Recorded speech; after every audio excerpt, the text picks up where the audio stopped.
This episode is brought to you by Portland Distro. If you love underground music and movies, go to portlanddistro.com for licensed shirts, vinyl, CDs, and more. Go to portlanddistro.com. Plug in the discount code MikeHill666 for 15% off at portlanddistro.com.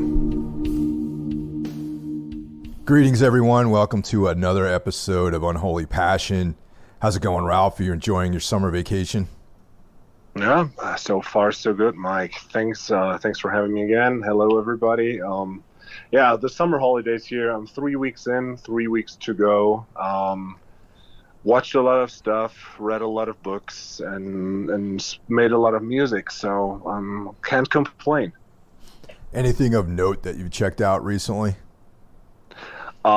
Just yesterday they released it and I blasted through it, the reboot, or like not reboot, but like the new version of Masters of the Universe. Oh yeah. Because I'm one of those kids, you know, like I grew up exactly at the time when He-Man broke big, and Star Wars and G.I. Joe.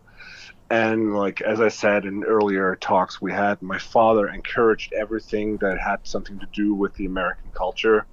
That's why I played American football, and we had like a receiver way early so I could watch American TV.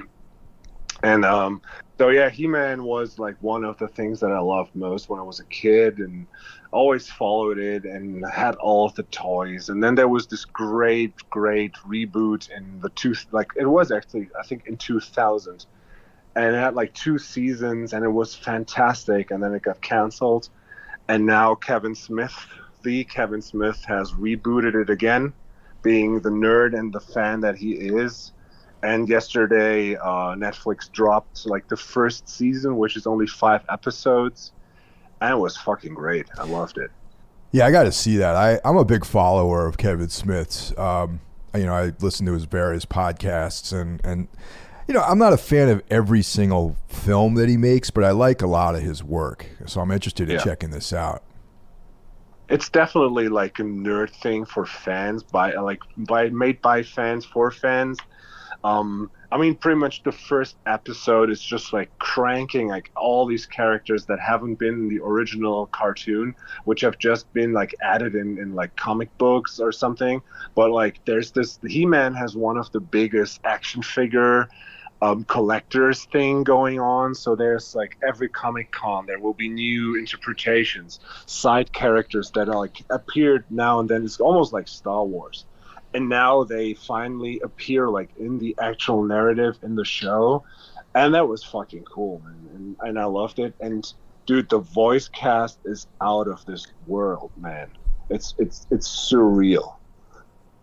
Yeah, I've been following the production because Smith talks about it on his podcast, and it sounds really cool, man. I'm probably gonna, since it's we're recording this over the weekend, it's likely that I'm probably gonna check it out. Dude, I mean, it's 25 to 30 minutes a piece, and it's 5 episodes, so it's pretty much like watching one movie. And that's the way I also see it. It's like one chapter, and it could be like the first movie in a trilogy or something, and there will be more. And there's also a cool special, like a behind the scenes, which also appeared yesterday with Kevin Smith and like a bunch of other people talking about it. And they have all the guests. I mean, for example, Skeletor is voiced by Mark Hamill. That's great. Who also did like this great Joker in the Batman animated series. And dude, I knew that there's like great actors, and my favorite figure in Star Wars in the He-Man franchise was always Scareglow, which is like a skeleton which had like phosphorin bones, and he's ruling the land of the dead, and he's like his first proper appearance. And Tony Todd is giving him his voice. Oh, nice. Candyman. Yeah, man. Yeah, and that's fantastic. And then like back then my favorite figure was Triclops, like the guy with the 3 eyes who's like a scientist. And dude, like I watched it and I heard him talk. I'm like, I fucking know this voice so good. Like I know it. And it ended up being Henry fucking Rollins. Hell yeah. That's great. I didn't know that he was involved in that. That's awesome. Dude, Yeah, and it's cool. He's also in that special with Kevin Smith, and you're like, man, that's Mark Hamill, Henry Rollins, like Tony Todd, all these, like the voice cast is surreal, man. Yeah, that's cool, man.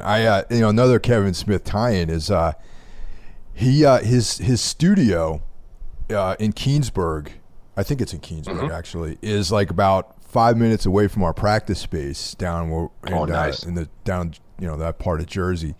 And he's been having these live podcast events, which I'm probably going to try to check out at least one or two of those, like over the course of the summer. And it's like I said, it's like 5 minutes away from our space, so it's going to be cool. Cool. Yeah, awesome. Let me know how that was when you go. I'm sure I'm going to talk about it on this, man, with you. I'm sure it's going to be a lot of fun. Cool. It's funny you mentioned Tony Todd, and there's a Candyman remake which is going to be coming out, but that I'm not that excited about that. But what I am excited about is there's a film called Candisha, which is on Shudder, which is kind of like inspired by the Clive Barker story that Candyman is based on, but it also ties into Moroccan mythology and this kind of stuff. Have you checked that out? No, not yet. I actually saw it like as a posting on the Shudder Instagram. But like I think I mentioned this last time, Shudder is just like an add-on to Amazon Plus. Right. No, to Amazon Prime, right? And it right now, Shudder in Germany only has 20 movies. Oh so man, dude! Yeah, it's just like you're supposed to pay $3.99 a month extra, and it only has 20 movies. Yeah. How it blows my mind. We talk about this a lot about how the hell in this day and age, in the 21st century, in this new millennium, we can't get the same content, the same platforms for everybody across the world, man. I just don't get it. There's the. I mean, you probably know what a VPN is. Yeah, right. Of course. Yeah.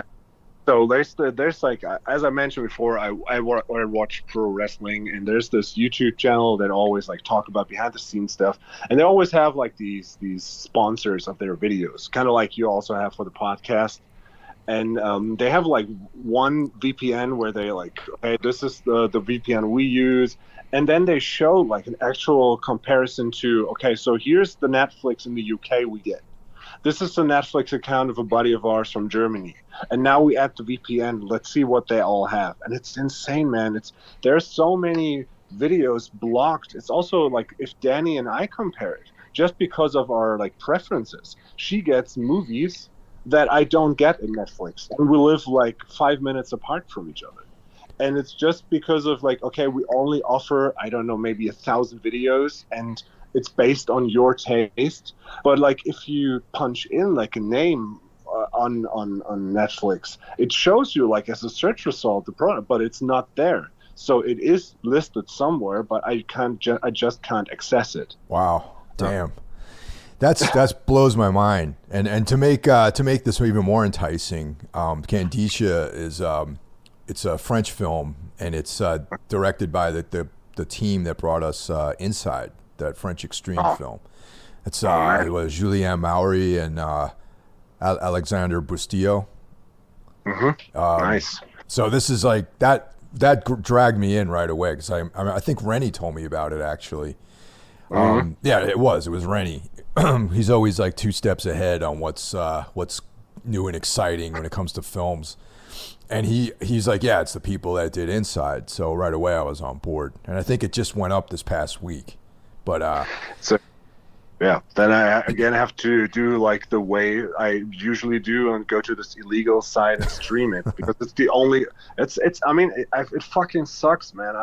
As much as I'm a movie fan, and I never liked like ripping MP3s and sharing them, it's like the same with fucking movies. I want to support the people that make these movies, but if I don't have the chance to watch them, and I want to wait for 2 years until like Europe licenses like a French horror movie, and I can get it on Blu-ray or DVD, and it's terrible. Wow. Yeah, we're probably going to talk about it on Necromaniacs because it's just a great movie. It's conceptually it's really cool. It's very similar to the the Barker Candyman story. Cool. The actual title I forgot, but that Candyman was based on a Clive Barker short story, as you know. Okay. So, Yeah. but yeah, that's. I'm sorry. Go ahead. No, I would just wanted to ask: have you checked something out that people should know about? Well, I would say Candicia for sure is something that people should go out and also there's this. It's kind of hard to find, but there's an old '80s crime show called Crime Story that Abel Ferrara was involved in. Dennis Farina is the star. It's got small parts by all kinds of actors that became more popular in the 90s. And it's only available as like you buy the DVD. Like there's like 2 seasons and there's a box set out there. And I've been obsessed with that for the last week or so. And once again, Rennie and Mike were the guys who told me about it. And it came out in 86. I think it was 86 to 88. So it was maybe the tail end of like the Miami Vice run. And it's definitely like a well expanded beyond the confines of what television was doing back then. I mean, it's very cinematic in its approach. And it's just like a gritty Chicago crime. The cops are kind of anti-heroes, that kind of thing. Mm-hmm. Dice Clay has a small part in it, Right. Okay. Yeah, I actually downloaded like that record on Spotify you talked about with Randy, and because like I've never heard the name, because like Dice Clay is not a household name in the comedy scene here. So like you only get the big ones, and I mean I think I talked about like that Danny is like a huge comedy fan, right? And she always watch this, watch that, and I mean I love Louis C.K. and I'm backing Dave Chappelle and shit like this, but like I've never heard about it, and I heard the podcast when I drove home from Hamburg, and I'm like, okay, I have to check this out, and it's on Spotify, so. Like I will do as you asked people to do. I will listen to it without having ever listened to it before, and then tell you guys what I thought. Yeah, definitely, man. It's I'm not the biggest comedy fan, and I think that contribute to why I like Dice Clay. Because it's like anti-comedy in some ways. Yeah, nice. Yeah. But I mean, similar to it's funny, there's like these 2 parallel things that are going on with Necromaniacs and Everything Went Black. Like at Necro, we find ourselves talking quite a bit about Rob Zombie. You know what I mean? Mm-hmm. And I've never really considered him to be a good filmmaker, really. And slowly starting to come around to him. And when you and I talk, we end up talking a lot about nu metal. Yeah. Which I was never quite a fan of, actually. Like I never realized, like, I was never like into nu metal per se, but I am discovering that there are certain artists that were or are, and in the case of today's episode, I would say more in the past tense, contributed to that scene that I actually like. Yeah, and when I did research for today's episode, and I found that mostly the band Deftones that we're going to talk about is referred to as being alternative metal, which I find way more appealing than the word or the brand nu metal. Because in my head, when I think about nu metal, I see spiky hair or like dreadlocks and like face paint, rapping going on, and like a DJ scratching their balls off. And like the Limp Bizkit, Papa Roach kind of thing. And when you compare it to Korn, which in my opinion are the founding fathers of this scene, and the Deftones are always being put into this like mix, but I don't think they're that, but like alternative metal. So metal that is an alternative, and also maybe adds alternative ideas from the music perspective from alternative bands in the 90s into a metal context that makes more sense to me. I'm more comfortable with that terminology just because it makes me feel better about myself if I say that I like them because they're an alternative metal band. But the counter to that is 1993's Maverick Records released Adrenaline, their debut, which is pretty much a by the numbers nu metal record. Yeah, and the weird thing is, but they don't you think like if you compare like all the Deftones records, all the new metal stuff, and I mean when the first Korn came out, they already had this chunky, thick sound, 7-string guitar or 8-string guitar, like bass turned down to God knows what, and the first Deftones records is an E standard. And it has like an almost Burzum kind of sound. It's like really crunchy and dirty, and if you compare it to Round the Fur, then which is like that's like the new metal sound that you expect, heavy, thick, round, warm sound. But Adrenaline is really dirty compared to that.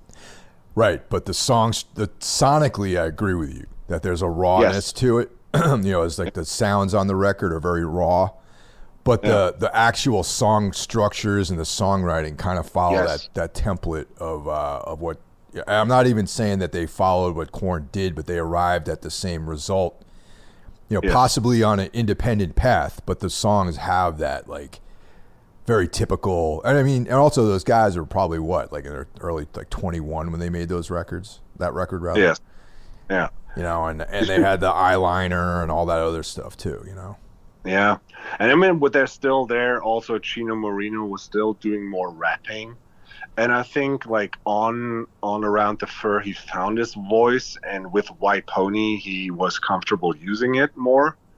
And I mean, that's for me, that's the point.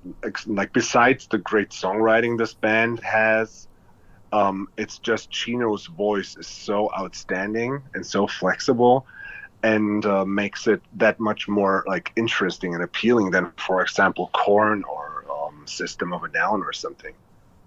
I can't even listen to System of a Down, man. That's like, I remember I saw Slayer like on the Diablos in Musica tour, and System of a Down was the opener, and Yeah. I just was like I guess I was trying to like be open minded and be like, yeah, this is cool. Like the guitar playing's cool, the drumming's kind of cool, but that vocalist guy was like, I just could not. Yeah. It was like unlistenable to me in a lot of ways. Yeah, I had the feeling when I was on the White Pony tour in 2001. I think that was the European tour. It had like two support bands, and the first one was called Taproot, and they made one record, and it was white guys in baggy jogging pants and wife beaters, and the main guy had like dyed blonde hair, and he rapped and sang and did like squeals, and the guitar was doing like this Tom Morello kind of scratching now and then, and it was just terrible. It's totally pathetic. But I thought like, well, it's new metal. That's what people like right now, and I'm not opposed to new metal. But then the second band came on stage and had like a blonde singer and another guy rapping, and the guitar player wore headphones on stage, which I hated instantly. And it was fucking Linkin Park. And 2 years later, they were the biggest rock band on the planet for a second. And I'm like, oh God. And that's the same feeling. It's unbearable. Like Linkin Park, I never understood how they got so big. I that's the guy who killed himself, right? Was in that band? The singer. He's dead. I don't know if he killed himself, but he's definitely dead. Yeah, maybe he killed himself. Yeah. Yeah. Yeah. I mean, I'm not into any of that stuff, man. And I didn't even really. I got to be completely honest with you. I didn't even give the Deftones an objective listen until maybe 2010. Okay. I mean, I didn't even think about ever listening to them until like 2010 came around, and it was my former girlfriend who actually was the one who opened my mind to them. You know what I mean? And I was like, objectively, I was able to really enjoy their music because I always just thought Deftones, new metal, rap metal, not my thing. Even though there was some very vague nostalgia dating back to 1997 around them, they were never able to scale the wall that would put them within my listening diet. You know? Yeah. Do you remember what the first thing you heard from them? Like, was it Jackie that introduced you to them? Or? Well, the first thing I heard, yeah, she was the one who actually told me about them, and she's like, "Oh, you should listen to these guys. Like, don't be such like a, dullard. You know what I mean?" And So that wasn't the terminology used. That's my. But back in the '90s, when I lived in Boston, I do remember and this is another reason why I decided not to like them. When Radiohead and the Deftones, they had like these kind of simultaneous releases around that time, and you know, it was like not the one big Radiohead record that everyone likes, OK Computer.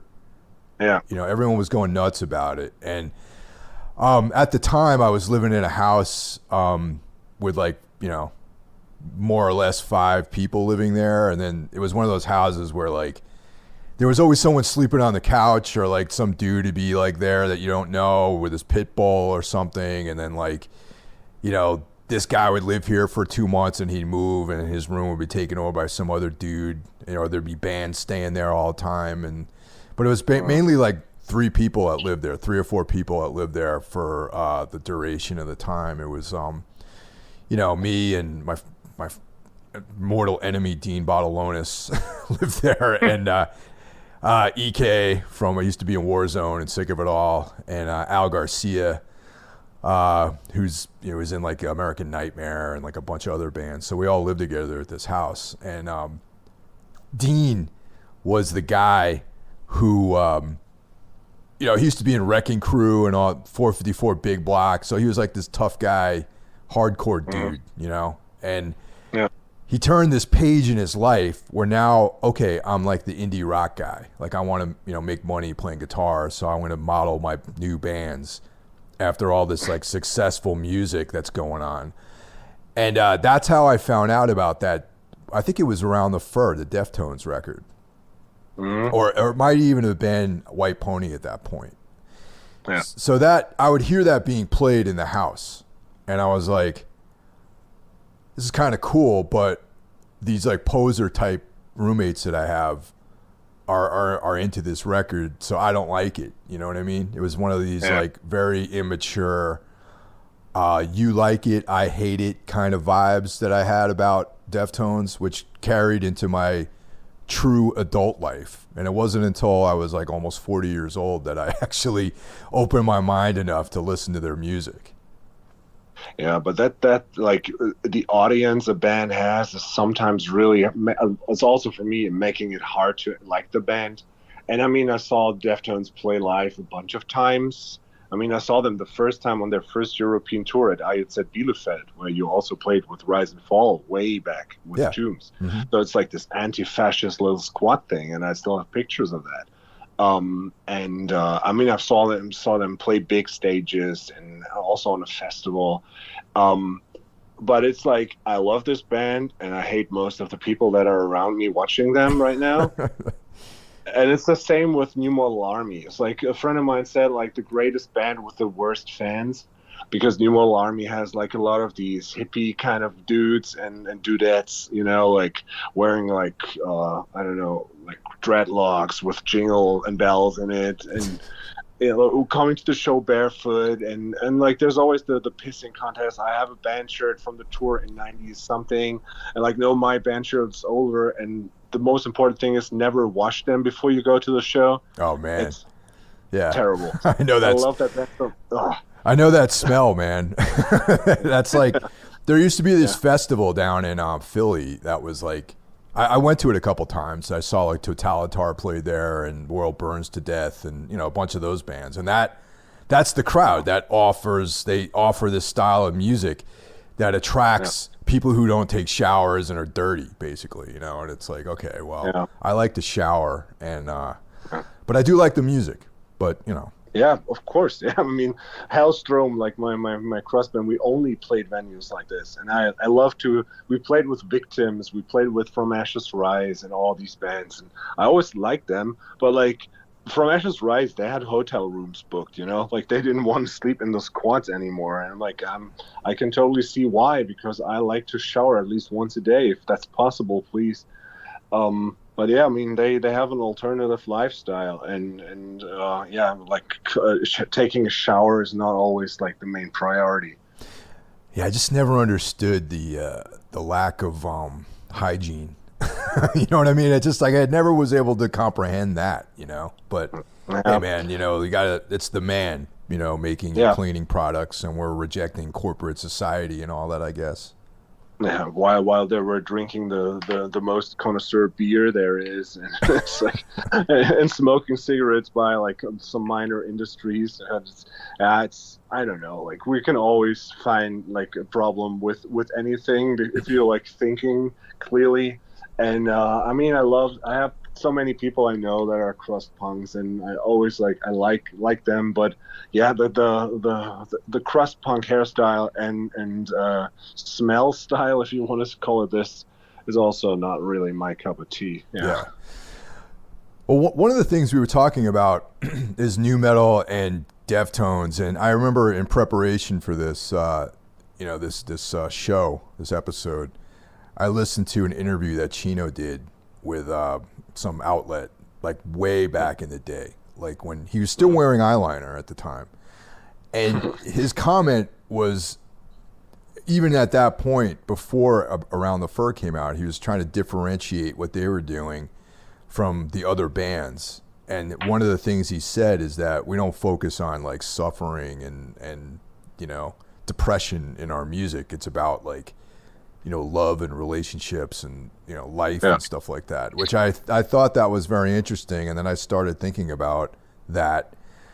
And it's true. Like, even the subject matter of the Deftones material is like a little bit more, I guess mature in some ways than like, say, Taproot or Korn or something, Yeah, I remember. Like, I watched it. There's this cool YouTube channel, I think it's called Rock and Roll Stories, and like the guy is always doing great research and then doing these videos with like interview out like cutouts and shit like this. And there was one about like recording White Pony, and I think it was the same thing that same source that he quoted about like a lot of tormented souls and that he can't really take it seriously. And I mean, that's also like the thing that changed between Around the Fur and Adrenaline, which was focused about him and how he feels, where he says like with White Pony, he completely like stepped away from this and wrote stories about things he saw or that he dreamt of or something. And he said, my idea was like, I tried to figure out the words to The Cure's Pornography without reading the lyrics. And like Robert Smith's vocal style and text style like influenced him, and then also like the work of Nick Cave, so like telling stories about fictional things. And I mean, yeah, if you have like songs like Knife Party is about a party in their tour bus where they all danced around with knives, but he imagined like how a society would work where people like always carried a knife in their hand and like fell in love with their knives and shit, and like that's interesting. Yeah, for sure, man. And I also read when they were talking about forming the band. Well, actually, let's just run through the classic lineup first. Yes. So we identify who some of these people are. So the 93 lineup was Chino Moreno on vocals, Stephen Carpenter guitar, Abe Cunningham on drums, and Chi Chang bass. And he was in the band. Well, he passed away in 2013, and he was in the band from 1990 to 2008. But he is the bass player on what I consider to be the band's height, like the height of their popularity, and in my opinion, the height of their creative appeal, at least to me. Yeah. So one of the things that I read about was, and it kind of speaks to what you just said, about when Chino and Stephen Carpenter and Abe Cunningham started playing together, they were like trying to do a band that was thrash metal with like Cure lyrics, basically. And I was like, wow, that's pretty fucking cool, in my opinion. I think that's like a great like mission statement to start a band. Yeah, of course. I mean, it's like a bunch of these cool stories, like with bands, if you do research. I mean, I think you also saw like the Killing Joke documentary. Yes. It's like that Jazz had in the newspaper, like an ad that he's looking for fellow Satanists to do like Joy Division satanic post-punk. I was like, or something like this. Like the Joy Division was later, but it's funny that like okay, so you wanted to have like a Satanist band that does post punk, and I mean, do you know that band Ink and Dagger? Of course, man. Classic Philly vampire punks. Yeah, right. And they were always termed like emo or something, and there were so much more. But like having like this different approach about what you're singing about in a different kind of music is always interesting. And I mean, thrash metal with the Cure lyrics, that sounds great. Yeah. Yeah, so that right there and then there, I was like, that kind of endeared me to them more. So even though it's, I mean, debatable, I missed the boat on them, to be honest. You know what I mean? Yeah. I wasn't there in the '90s supporting them. I actually met Chino once. Like it was probably I don't know, '96 or something like that, when they were doing Ozfest, and a buddy of mine, Aaron, was like one of these like guys who was like always a roadie, for other bands. And then he was able to make like a career out of being a roadie. So he was on tour with the Deftones back in the 90s when they were doing the Ozfest thing. And back in the 90s, going to see Ozfest was 100% not something I was going to be doing. But anyway, I'm at this burrito joint. I see Aaron, and he's with this little Mexican guy. And it was Chino. It was Chino. He introduced me to this dude, and I'm like, "Yeah, that guy's seems like kind of a dick, So I was like, another thing that added to my like vibe of being like not anti, but unimpressed, I guess, by the Deftones back then. See, that's what I always wondered. Like, how is he as a person? Because he always comes across as kind of nice and likable. But I thought like maybe you need to like put your fingers out to your boy Jeff Kashid, because I mean he was in that band with him, right? Yeah, with Palm. Well, yeah, those guys, Aaron Harris, Clifford, all those guys, they had palms. And I can't speak around. I have some information regarding that, but I don't feel comfortable talking about it because it's, of course, for sure. But once again, I don't know him personally.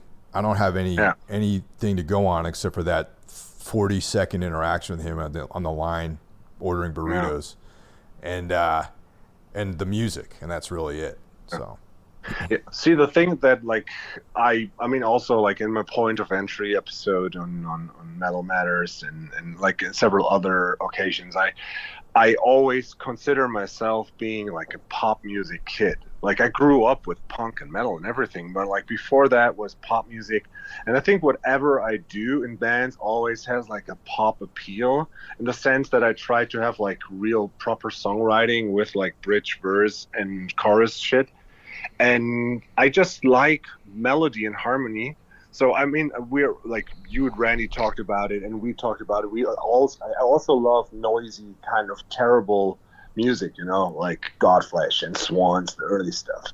But I'm always more attracted to like having this pop sensibility, and more so than the other new metal bands. Like I think you can hear the influences of the Deftones being completely all over the place, and I mean, he talked about being a fan of The Cure and Duran Duran and the Smiths, like early on in the interviews I read for Adrenaline.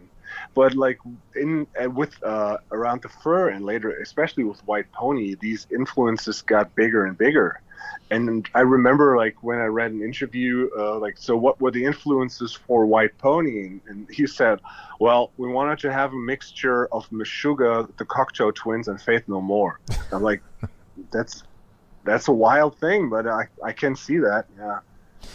Yeah, my one criticism about the band is like, I mean, for me, just as a guitar player, I'm not that into Carpenter's guitar riffing style, really. To me, I don't know, man. Like I don't want to like critique this because like there's songwriting and then there's playing, but there's like a certain laziness to that dude's guitar playing that I just don't really appreciate, But wasn't that also kind of the appeal of new metal, that you like down tune and you can pretty much have like the first three strings tuned to one note, and it's just like juk juk, and you can like kind of like the thing that arrived in the vegan straight edge mosh thing with Earth Crisis and these bands.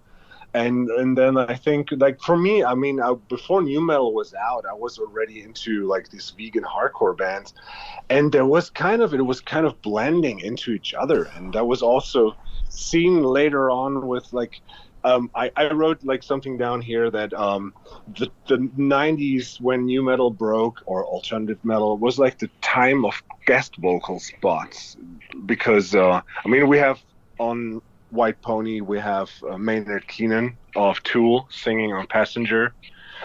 We have Scott Weiland doing backup vocals on RX Queen. Oh, I didn't know And that. I didn't know there's a Scott was on. I didn't know it was Weiland. I didn't know that Scott Weiland was on that record. Yeah, he just like does like harmony humming. He was just bailed out of jail back then, and he was friends with one of the guys, and he came to the studio and hung out, and then he just did like backup harmonies to that. But it's also like on Around the Fur, you had Max Cavalera sing on Head Up, Right. And then like Chino did guest vocals on a Strife record and stuff like this. Yeah. You know, it's funny, like on these big major label releases, you know, the amount of money that gets spent on things, especially in the 90s, right? Yes. Now, how much do you think Weiland got to hum on that record? You think he got like 20 or 30 grand to like come down and hum as a background vocal? Yeah. If you like that's pretty much a reasonable price when you consider that they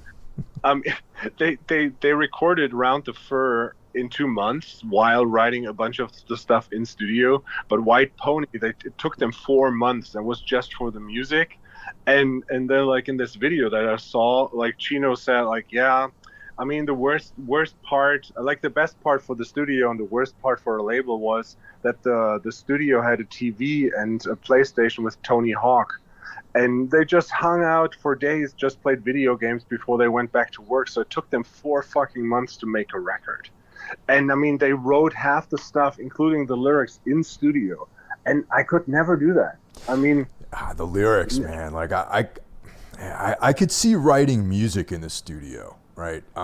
Because bands always have ideas. I'm not going to say that those are the best ideas that come around spontaneously. I mean, it's not like a song in its entirety. I think some of the best ideas for riffs and the best ideas for bridges and pieces of songs might come around spontaneously. But a song from beginning to end being written like that, in that manner, I don't think would give the best results, at least for me. And certainly not lyrics, man. Lyrics are like, I mean, I've seen people write lyrics in the studio. In my brief period as like a recording engineer, and it blows my mind that there's anything that of value that comes out of something like that.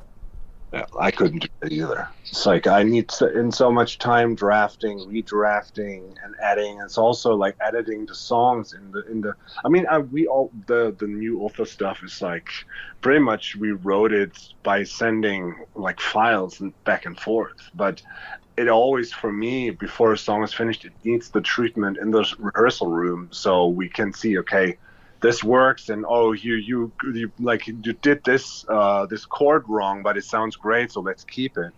And I mean, just like writing songs in the studio, thinking about later, okay, this could have been so much better if we had time to work on it. But I guess that's just the way things work for some bands, and well, couldn't do it for me, especially not the lyrics.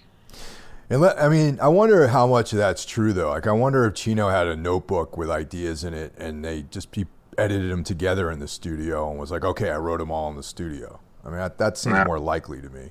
Yeah. I don't know, but still, like what they achieved. I mean, Around the Fur is probably my favorite Deftones record. I love White Pony. Was really special when it came out. There's like 2 later records now that came out that are like better than White Pony, but overall that's their record, and I think that solidified them as a band that is way out of this new metal thing. So like as an actual important rock band that you can take serious. And like referring to a topic we addressed in an earlier episode of our Unholy Passion brand, it's the same thing if you take Faith No More going from the real thing to Angel Dust. It's like Yeah. Yeah, I agree with that. I mean, because there was like a pretty big lag between there was like 4 years, I think, between Around the Fur and Adrenaline. Yes. Yeah, Yeah. so that's quite a bit of time, especially, they're all young men, in their early 20s Yeah. developing their musical style. So for sure. Yeah. Yeah. In Knife Party, there's like that background vocal by Rodleen Getzik. Yeah. Are you familiar with her? I know that she's like a performance artist and like a choir singer, opera singer or something. Well, there's also a film that she was in called The Bunny Game. Okay, no, I didn't know that. Which is like a super extreme, it's like one of those movies that is crossing the line in some ways in its extremity. And I haven't seen it, but once again, Rennie Starkweather is the guy who I forgot how we were. I think maybe it was in one of our episodes of talking about the Deftones and nu metal. Like he brought that up to me. He was like, "Oh yeah, check out. Have you ever seen The Bunny Game that Rodleen Getzik is in?" And I'm like, "I haven't." And he sent me a link to the trailer.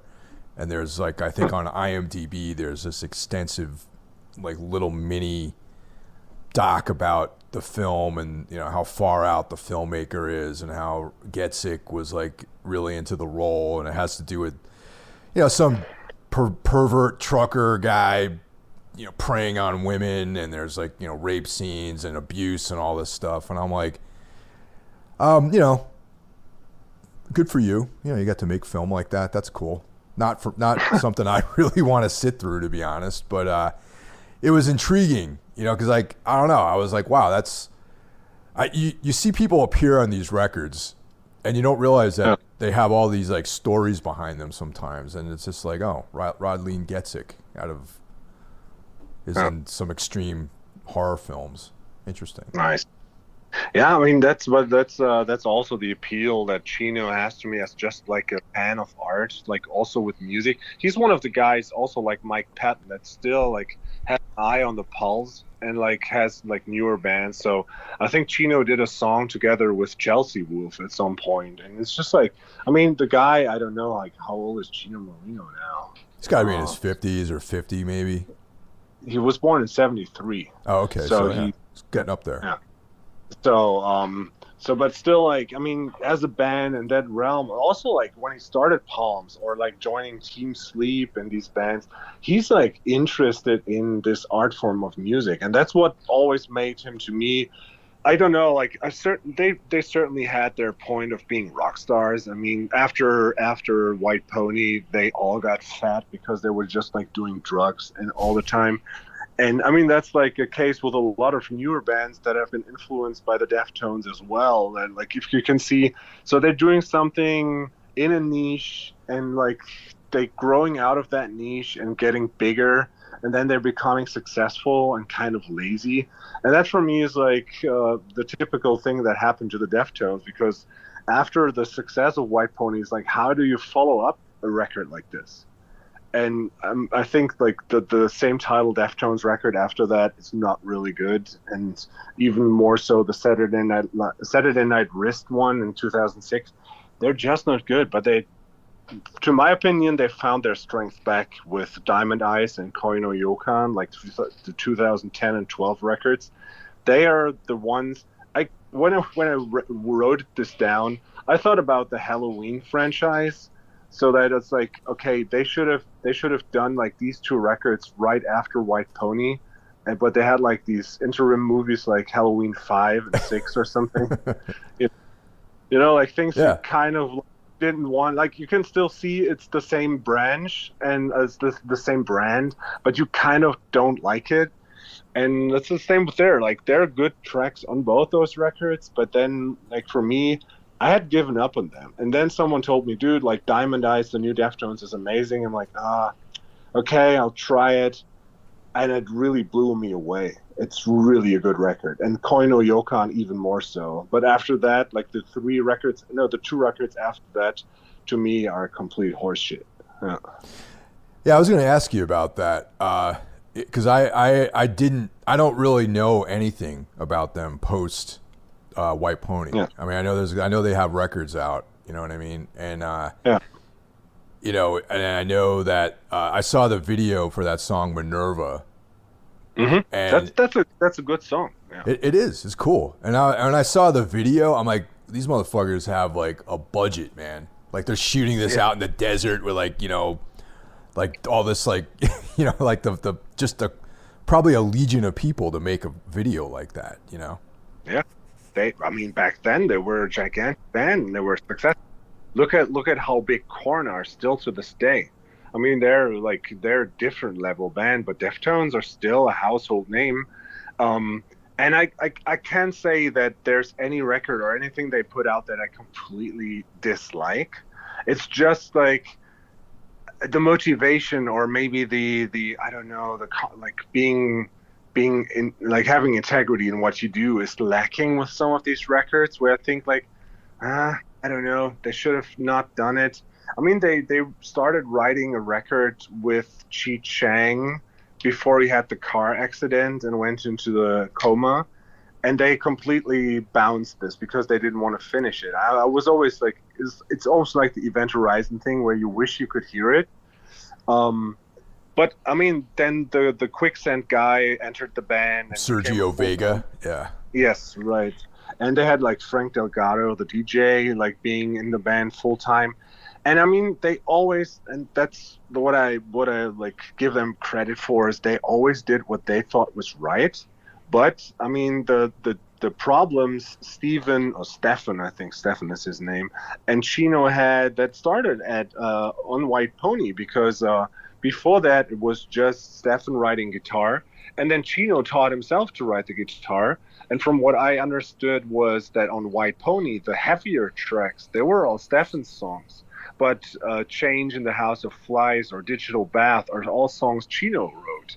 And I think that's what made the Deftones this household band that can balance like loud and quiet, fragile and aggressive, and with the formula they did later on. And I think Stefan at some point wanted to quit the band later. Really, I didn't realize he wanted to just do like you know, like heavy guitar type rock music. Yeah, they had like one, I think it was Gore, like the 2016 record, which to me is the worst record they have done, because it's just, it plays and you can listen to it and you hear like, okay, it's the Deftones, but there's not one moment that really like sticks your like to your eye, to your ear. And that's the same with Saturday Night Wrist. It's like there's one hit on it and that's great, but the rest is just like, I don't know, water flowing down the river, you know. But these two records in between, and that's what if you say like, I want to try out different Deftones records later on stuff, 2010's Diamond Eyes and 2012's Koi no Yokan, they have like new metal tuning now and then, so you've got like these things, but it's not to an extent where you get like annoyed by it with a lot of new metal. But the songs in themselves, the lyrics, how they are written, they're just fantastic. And I love these two records, and I cannot praise them enough. Yeah. As long as like I listen to that, I don't want to put on baggy pants and pierce my belly button and stuff like that. Yeah. Then that's cool. Yeah. You know, grow dreads. Yeah, it's not going to happen, but it's maybe you want to reconsider your flying patterns around the world, you know, because we all learned from Stefan that the Earth is a flat plate that you can fall off. That blows my mind that guy thinks that, because like you were saying, man, it's like this fucking guy has seen the curvature of the Earth from a plane. Like, yeah. Like it just baffles me, man, that people are that a guy who should know better like him is involved in that kind of thought pattern. Yeah, that to me is like like when I read about the fight that he started with White Pony about like, no, I want to write the guitar stuff and I don't like your ideas, and like, I mean, imagine White Pony just having heavy songs. It would have worked, but I think what made this record such a success are tracks like Digital Bath or like Change in the House of Flies. and it made them the household name they are. And to later on bitch around, it's like, oh no, this is not my idea. I will leave the band. And then he's whining about like stuff like this, and that's like a flat earther. I mean, I always thought he looked unsympathetic in a way. I don't know, like, and this all kind of proves my point. I think I want to chill with Abe Cunningham. He always looked like a laid-back dude, and he's a kick-ass drummer, you know. He thought he looked unsympathetic. That's funny. Yeah, I can see that, man. He has that look about him, you know. Have you checked out the Black Stallion remix record? Black Stallion remix? No, haven't. Yeah, it's like remixes of all the tracks from White Pony. Ah, okay. Black Stallion. Okay, no, I haven't. I saw that this came out. Oh wow, is it worthwhile? Not really. Yeah. I remember that was also a phase in the '90s. I remember when Fear Factory got big, and I totally loved the first one. And when Demanufacture came out, I was also a fan. But then all of a sudden was Fears, the Mind Killer, and Remanufacture, where they had like the remixes of all this stuff. I'm like, I don't need this. No. If you were to come up with your own, playlist of a couple tracks from what are your select tracks from these records? From the two main ones we talk about. Yeah. Okay. Let's go for Around the Fur. From the actual tracks, I mean, of course, Be Quiet and Drive is the hit, and we all know this, but my favorite songs are Around the Fur, Lotion, and Die the Flu. But I have to say, my favorite track of the whole record, and that again is a real '90s thing when CDs were the medium. Did you know that I don't know, do you own the record, like Around the Fur? No, I don't. So, back then I changed to CDs completely. I mean, there was the time when vinyl kind of like declined and tapes weren't a thing anymore. So, but it was the time where you had 78 minute fit on a CD or something like this, or 82. I'm not sure.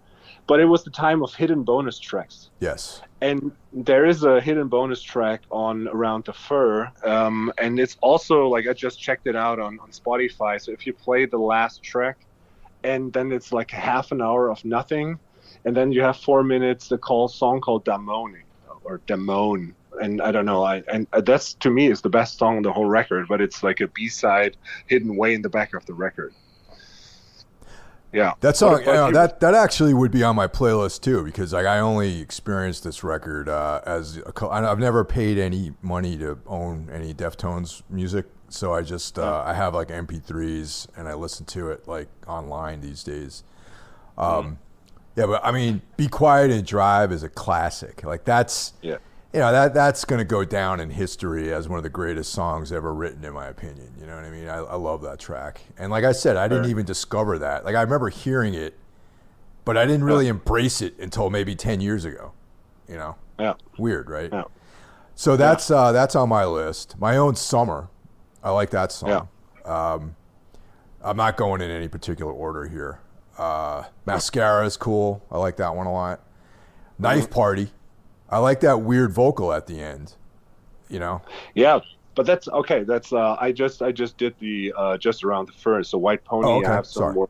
But what are your White Pony ones? So Street Carp. Yeah. And that's probably it. That would be my like playlist to get ready to go out on the town on like a Friday night. You know what I mean? With spiky blonde hair. Yeah, I'd get my baggy pants together and like my Adidas, sneakers, and my running jacket. You know, my red and white Adidas running jacket, and that's how I would go out on the town. I'd listen to those tracks first. With some like fly Ray-Bans and like go to a girl and say, "Come, my lady, come, my pretty lady." Yeah. You're my butterfly, sugar baby. Yeah. So with White Pony, gotta say the trilogy of Korea, which is like a super heavy song, bit chaotic, but has this great ending. going into the Passenger, going into Change in the House of Flies. That's always my favorite moment. But I also love Digital Bath and RX Queen. So, I mean, both these records are pretty flawless in a way. But yeah, these are my favorite tracks on there. You know, I like I don't really like Maynard's voice, man. I know that might be unpopular with a lot of people, but I'm not a fan of his voice, really. Yeah, I know that's like a hit or miss thing. I think there's no one that says, yeah, Tool are okay. It's either you love him or you don't like him. And I'm not also like never been a big fan. I remember when the first Opiate was that was the EP, right? I don't know. Like the one with Prison Sex and Sober, that record. That's Undertow, yeah. Yeah, correct, yeah. When that came out, I kind of liked it because I loved the videos for those songs, and then never like really got into Tool. I liked the first A Perfect Circle record, which is kind of more like indie rock in a way, but I'm also like never super keen on his vocals. But I think like for this one with Passenger, I dig it. Yeah. Did you know that I almost got into a fight with one of the guys from Tool? Really? Who? Which guy? I don't know. I think it was the bass player or the guitar player, because I blocked this parking spot. Oh God! Because it was when Danny and I were on our honeymoon, and we were at the West Coast, and that was the time, like a year after Southern Lord reissued the Planks records on CD. Yep. And I've been I was in touch with Greg Anderson, that's him. Yeah. And he was like, "Oh, you want to come to the Southern Lord headquarters and like go out and have some burritos?" I'm like, "Oh, sweet, yeah, let's do that." So we were there in LA, and he said like, "You can park behind the building." And I parked, and we went upstairs, hung out. He showed us the rooms of Southern Lord, and he's like, "Oh, did you block this car like at the black cubicle, because it was like a black cube behind the house, which was like, I don't know, like a building, but it was completely black and had one door only." And then it's like, "Oh, you have to go down there and get the car away because that's Tool's rehearsal room." Oh, And yeah, and these guys, they're not happy when someone blocks their doorway. And like, I went down, and that guy came out, and he looked familiar, and he was like, "Is that your car?" It's like, "Oh yeah, man, sorry, apologize." And he was being a dick about it, and that didn't make the band any more attractive. Did he have a British accent? Because that's the bass player's either British or Australian or something like that. No, then that's not him. Then it was maybe the guitar player or something. Yeah. But it's like, I mean, I think I wouldn't even recognize Maynard Keenan on the street when I see him. But I think he has a vineyard, right, and just hangs out in his vineyard. Yeah, that's like his thing. I mean, I got to be honest with you. When Opiate came out and Undertow, those two records, I saw Tool opening for the Rollins Band, and oh man, and I was like, man, these guys are fucking killer, man. I was, because it was the whole, they were up and coming at the time. They were doing something different. I picked up on the lyrics a little bit, being like more personal than like the bullshit that people were writing about, back then. And and I was like, then I saw the EP and the LP, and I think I bought them together because I was so blown away by seeing them live. And and I thought Undertow is a fantastic album, and Opiate's great, and I even, the guitar playing I thought was interesting, even though it was very simple. The drumming I thought was like by far the most interesting thing about the band. Yeah. And then I saw them again on Lollapalooza, and I saw them when they started climbing up the ladder. They played in Boston. I saw them as a headliner with Failure as the opener. Oh, wow, okay. And then I just lost interest in them. I just thought that the records after that, they just started getting high from their own supply, as people say. You know what I mean? It's like you kind of start. I don't know, man. I think Maynard might have become like infatuated with himself, and you embrace this like thing, and you just start recreating records that are the style of music that your band plays, quote unquote. And I think that with each release, they became less and less interesting to me, and his vocals became like very much more self-conscious and less appealing to me, you know. Yeah. I mean, I think that's the fate of a lot of bands that get popular and hyped. At some point, what is there that you can do? I mean, look at the development of Mastodon by now.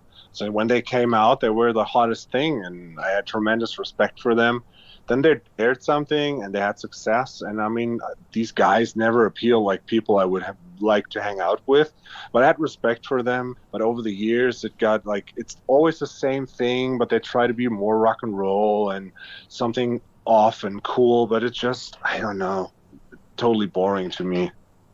Yeah, the drummer Braun and Bill Kelleher, the other guitar player, I've known those guys since way before they were in Mastodon, before they were in Today Is the Day, like all that stuff. And the band never really appealed to me. I mean, I'm not trying to be like too cool to like say that I like Mastodon. I mean, it's like, I remember when they first came out, seeing them live and being like, oh, this is pretty cool. You know, interesting music, cool guitar playing, but like there was nothing that really captured my imagination when I watched them perform. And then they released that 7-inch, that picture disc 7-inch that came out on that Chris X's label. That I thought was fantastic. I thought that was great, you know. And then they signed a Relapse, and I was like, not that blown away by it, because there was almost like, I don't know, there just lacked something that I needed in the music, and maybe it was like poorly written lyrics or something, or no meaning to the music to me, or it was like music for like, I don't know, it just didn't fit into my life really, you know, and it wasn't anything that I found particularly compelling aside from the technical aspects of the band, which I thought no one's better players than those guys. Like those guys are, and I am happy for their success. It's just that I'm not really a fan of their music, and that's just, you know, and nowadays their music is completely irrelevant to me. Yeah, but it's like if you compare bands that came out and were successful in a similar genre, it kind of always comes down to the songwriting and what attracts you more. Because I mean, one band, when it comes to mind, that kind of went the same path as Mastodon did, but always did it in a better way, was Baroness. Because when Baroness came out, like the first 2 EPs, they had kind of like this technical, a bit metal, a bit rock, but good players. But it was always more appealing, and they got bigger too. They also supported Metallica, became this big rock band. And I'm not a big fan of what Baroness is doing now, but I can listen to it any day of the week more than I can listen to Mastodon. Yeah. Yeah, it's a hard call. I mean, I have similar feelings to Baroness as well. I mean, John Baisley's a fucking prince of a man. I love John Baisley as a guy. Yeah. Like he's, you know, a creative, you know, fucking force, you know. Yes. But I'm not, you know, I hesitate to say any of these things because I once again am very happy that of the success that they have, you know, but I am not particularly a fan of the music. Yeah, but that's the same thing that people might say about Deftones, you know, and It's cool. I can understand that, but it's just like, I mean, for me, Deftones were there at the right time. When Mastodon had come out at a different time, maybe it would have worked better. I saw them a bunch of times live, and it was always impressive, but the same, it's just never resonated with me. And I mean, I've seen when nu metal broke, I've seen a bunch of those bands, and before it came completely pathetic with bands like Mudvayne and Orgy and all this shit, when it became absolutely terrible. But the Deftones, they always stuck out, and they have the better songwriting, and they have the more charismatic voice. And to me, when I want to compare it to a different scene, I always loved black metal. Always thought like the corpse paint is cringeworthy sometimes, and like the attitude. And then a band like Wolves in the Throne Room comes out, like some random, more crust punk looking guys. understanding how this music works, how the mood of the is set right, and they just do something from the heart and it clicks. And to me, Deftones are that in just like in a new metal way. Yeah. Yeah, I mean, they've totally superseded that whole image, man. And you know, like I said, I'm going to go with the alternative metal, tagline because I'm more comfortable with that. But all jokes aside, they really have transcended that whole genre. They become like their own Yes. thing, and that's like very much like something I admire about them at this stage is that they have created a sound that is influencing many, many bands. I mean, you think about like Glassjaw and like all these other bands that came after that. They're like very much in that same style, you know? Totally. Yeah, and it's just like that's what I meant with if you want to check out Diamond Eyes or Koine Yokan. You can hear like from the tuning or from the way they operate their instruments. So it has that same background, but they do something completely different. Whereas a new Korn record will always be a new Korn record.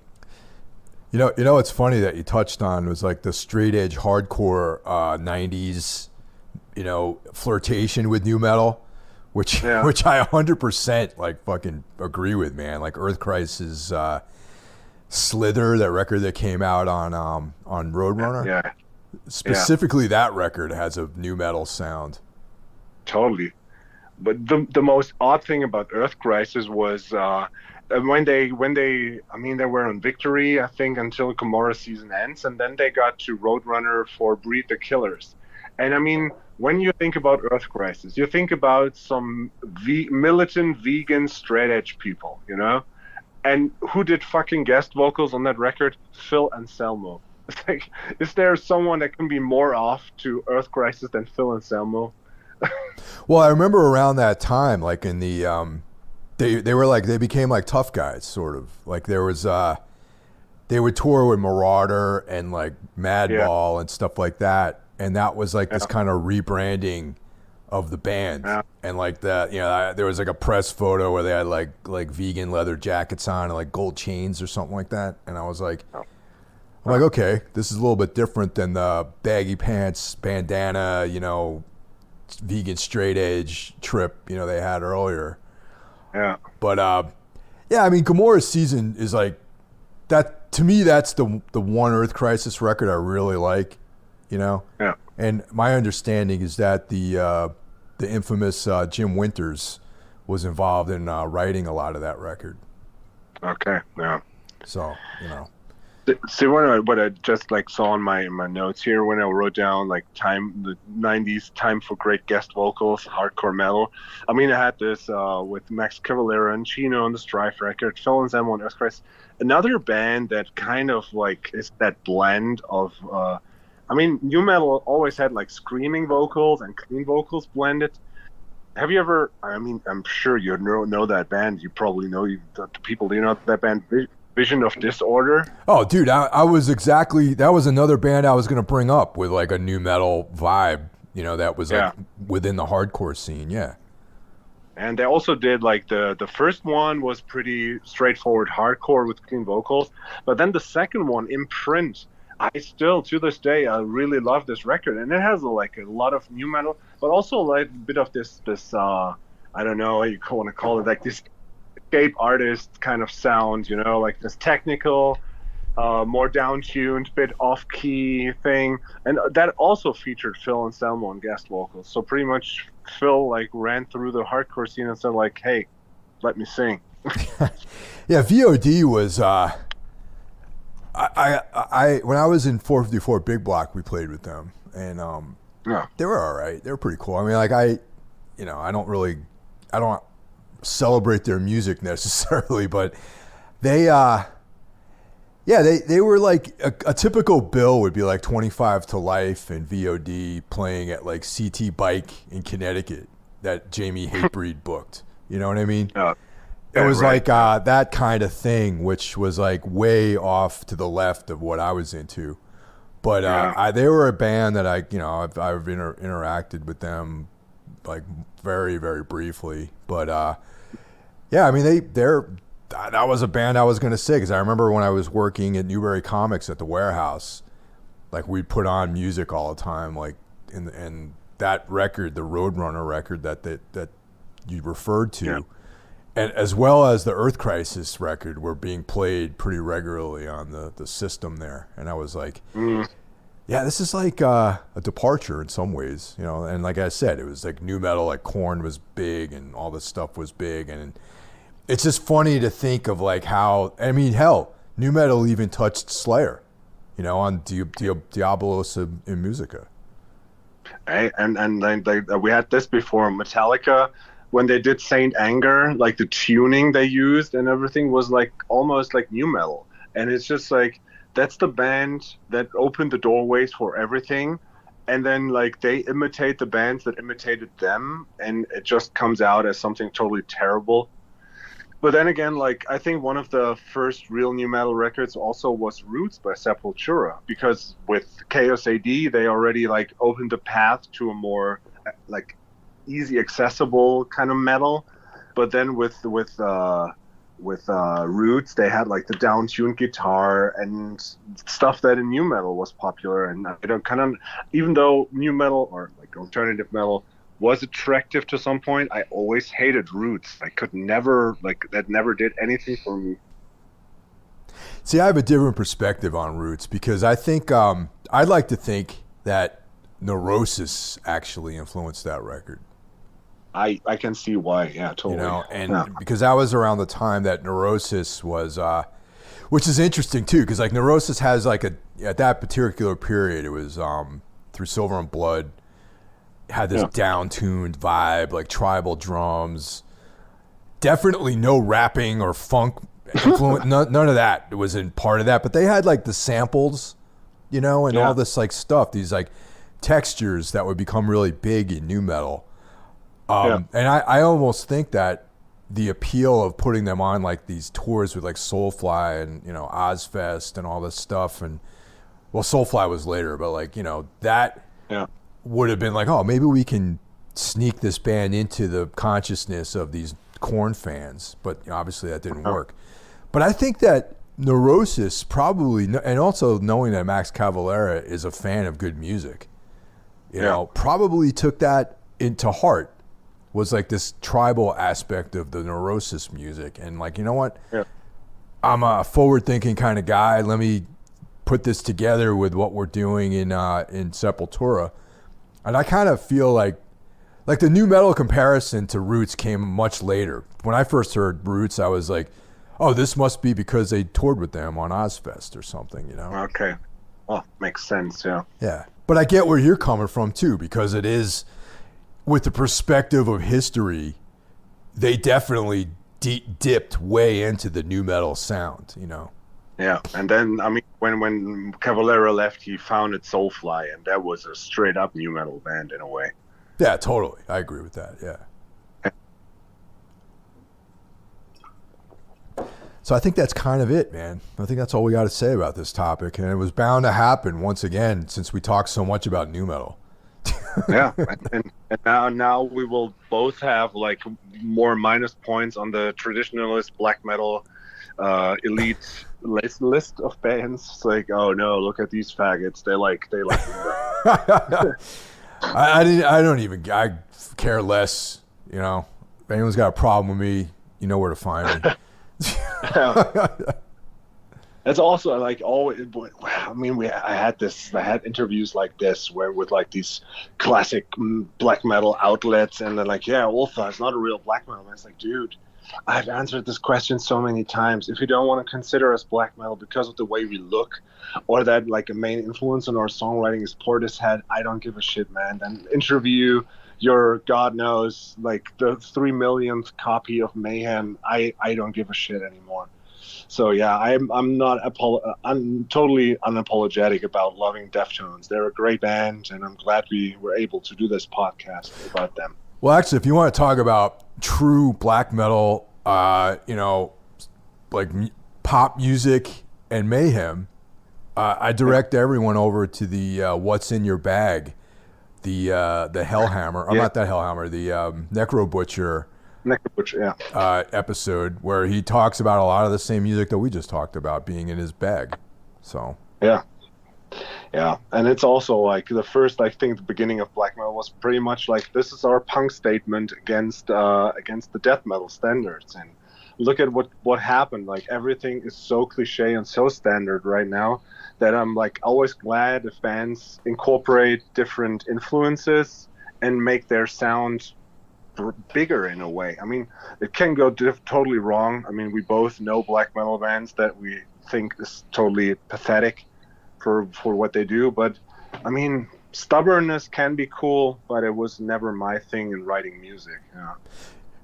But also, I also feel that there's like tons of new bands within black metal that are doing really cool stuff these days. You know, like I mean, the band that comes to mind is the Canadian band Panzerfaust. Yeah. You know, they actually they sound like almost like a black metal ISIS at times. Yeah, and I mean, I remember when you guys Tombs played Roadburn the first time, the band before you on the stage was Oranzi Pazuzu. Yeah, and I remember you saying that this is the future of black metal, and it's like, look at what they've become. They've become their own thing, and it's great. And also, one of the things that I like super memorable to me was when Planks and Tombs toured the US and we were at the Relapse office headquarters. You guys were like in talks, I don't know, like, and we were outside, and one of the staff members was told to like give us the tour and like put together a box of CDs if they want some. And so we got like this, like Benny, Frank, and I all had like 20 CDs of random bands.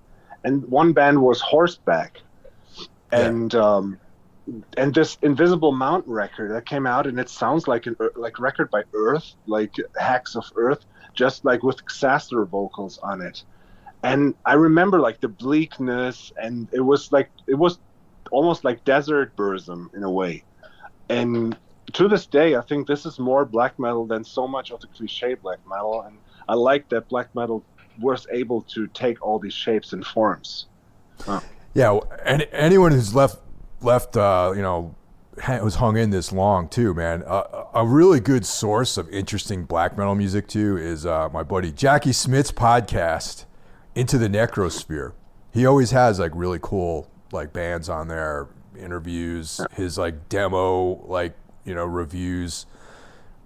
I get a lot of information from that show. And Trivax actually is another band that I'm really into. That's I'm going to have Shan on as a guest on this show at some point. Cool. That's coming up. But yeah, that's if you get bored, if you think there's no future in black metal, check out Jackie's show because he's got like such a deep insight into this new stuff that's going on.